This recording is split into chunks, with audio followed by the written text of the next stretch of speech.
شک جلسہ کل ہے، یہ آپ دیکھیں ابھی اثر ہے اور ماحول بنا ہوا ہے۔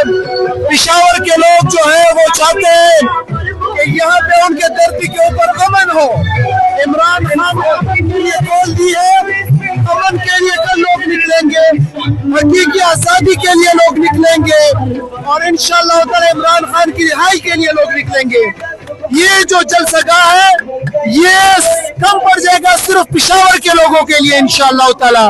عظیم الشان جلسہ ہوگا اور پشاور کے لوگ، پختونخوا کے لوگ، پاکستان کے لوگ یہ ثابت کریں گے کہ تحریک انصاف کو کوئی کریش نہیں کر سکتا، تحریک انصاف کو کوئی ختم نہیں کر سکتا، عمران خان کے نظریے کو کوئی مٹا نہیں سکتا، اور کل عمران خان کے کال کے اوپر پورا پاکستان اس جلسہ گاہ کے اندر موجود ہوگا انشاءاللہ۔ جلسہ کل ہے، آج پشاور شہر کو دلہن کی طرح سجا دیا گیا ہے۔ کے پی کے میں دور دراز علاقوں سے، پنجاب سے، بلوچستان سے جو لوگ یہاں پہ پہنچے سر، ان کے لیے کیا انتظامات؟ دیکھیں میں ان کو یہی بتا رہا ہوں کہ پشاور کے لوگ جو ہیں وہ بڑے مہمان نواز ہیں اور وہ عمران خان کے نظریے سے ٹوٹ کر پیار کرنے والے لوگ ہیں، عمران خان کو چاہنے والے لوگ ہیں، تحریک انصاف کو چاہنے والے لوگ ہیں۔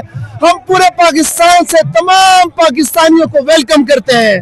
ہم آپ کا استقبال کریں گے، آپ کو ویلکم خوش آمدید کرتے ہیں، آپ پشاور آئے اور اس گریٹ کاز میں، اس عظیم مقصد کے لیے عمران خان کے اس جلسے میں شمولیت کریں۔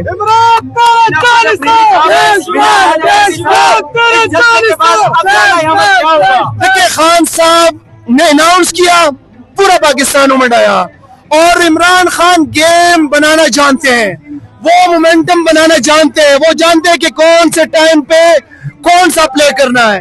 تو انشاءاللہ تعالی یہ جلسہ اور اس کے بعد اگر پاکستان کے اندر کسی اور جگہ کریں گے وہ کریں گے، مومنٹم بلڈ کر کے پھر اس کے بعد جو ہے جیسے ہی خان صاحب لائے عمل دیتے ہیں اس کے مطابق کریں گے انشاءاللہ تعالی۔